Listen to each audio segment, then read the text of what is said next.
জাতীয় ঐক্যের জন্য রাজনীতিবিদদের পরামর্শ চাইলেন প্রধান উপদেষ্টা। স্বাধীনতা ও সার্বভৌমত্ব রক্ষায় সকলে ঐক্যবদ্ধ বললেন উপদেষ্টা। সবার মূল সুর ছিল যে আমাদের মধ্যে মত পথ আদর্শের ভিন্নতা থাকবে, আমাদের রাজনীতি ভিন্নতা থাকবে, অবস্থান ভিন্নতা থাকবে, কিন্তু দেশ সার্বভৌমত্ব এবং অস্তিত্বের প্রশ্নে আমরা সবাই এক। আপনারা দেখছেন BD24 নিউজ। সঙ্গে আছি আমি ফারিয়া নাজনীন।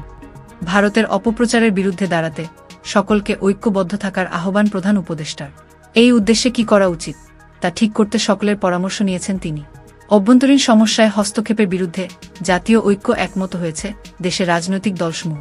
প্রধান উপদেষ্টার সাথে বৈঠক শেষে এই কথা জানান আইন উপদেষ্টা আসিফ নজরুল।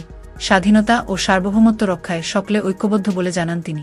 জাতীয় ঐক্য প্রতিষ্ঠায় রাজনৈতিক দলগুলোর সাথে বৈঠক করে প্রধান উপদেষ্টা তাদের বক্তব্যের সূত্র ধরেই দ্রুত সময়ে ঐক্য গঠনে গুরুত্বর কোথাও তুলে ধরেন প্রধান উপদেষ্টা।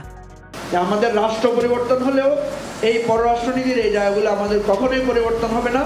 অধিকারের জায়গা থেকে আমরা ন্যায্যতার ভিত্তিতে যাবতীয় সংকটে আমরা সমাধান করতে চাই। সেই একটা এখনো ঐক্য, সেই মজবুত ঐক্য রয়ে গেছে এবং থাকবে, সেটা আমরা জনগণকে জানিয়ে দিলাম আজকে। সবাইকে যেন জানে, সবার মনে আবার সন্দেহ আসছে কি হচ্ছে জানি না, এটা একত্র হয়ে বসাতে এই ছবিটা শুধু যদি দেখে মানুষের মনে আবার ভরসা জাগবে। আমরা তো করে যাইনি, আমরা তো এই জাতি এই মজবুত অবস্থাতে আমরা এখনো আছি।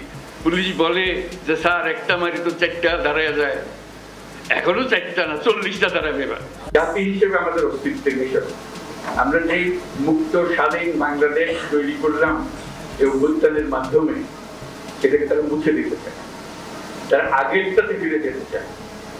এটা মুখে বলছে না আগেরটা, কিন্তু ভঙ্গি হলো আগেরটা ভালো ছিল।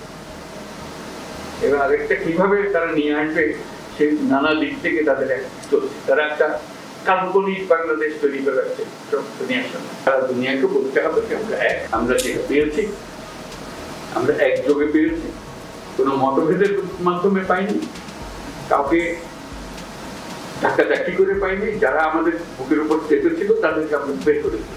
এইটুকুই আমরা নিজেরাই উন্মুক্ত হয়েছি।